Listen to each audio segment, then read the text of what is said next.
Get your free copy of the complete tutorial at www.teachucomp.com/free.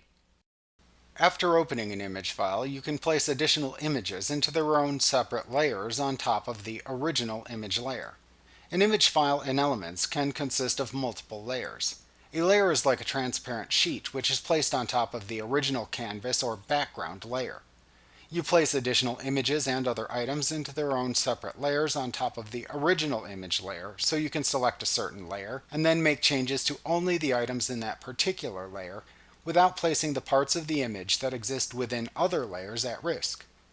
When you place a file into an existing image, it is inserted into its own separate layer in the image. When you place a file, it is rasterized. This means that any vector images within it are converted into bitmap format. It is also rasterized at the pixel resolution of the file into which it is placed. To place a file, first open the image into which you want to place the artwork. Then select File, Place from the menu bar to open the Place dialog box. You use this dialog box to navigate to the image file you want to place into the existing image. Select the image file within this dialog box after you locate it, and then click the Place button in this dialog box to place the artwork into a layer in your open image file.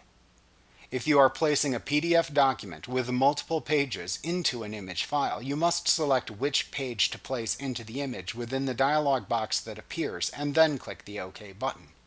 The file is placed into a bounding box in the center of the open image. You can click inside the bounding box and drag the file around to change its placement. You can also resize it by placing your mouse pointer over one of the resizing handles located around the border of the file, and then clicking and dragging to resize the file.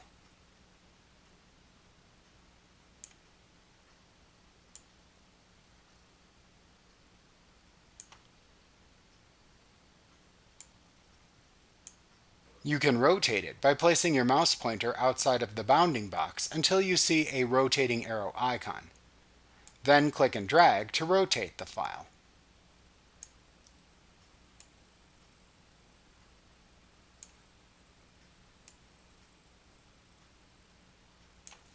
You can then click the check mark to commit the changes, or click the Cancel button next to the check mark to cancel the placement. Like what you see? Pick up your free copy of the complete tutorial at www.teachucomp.com/free.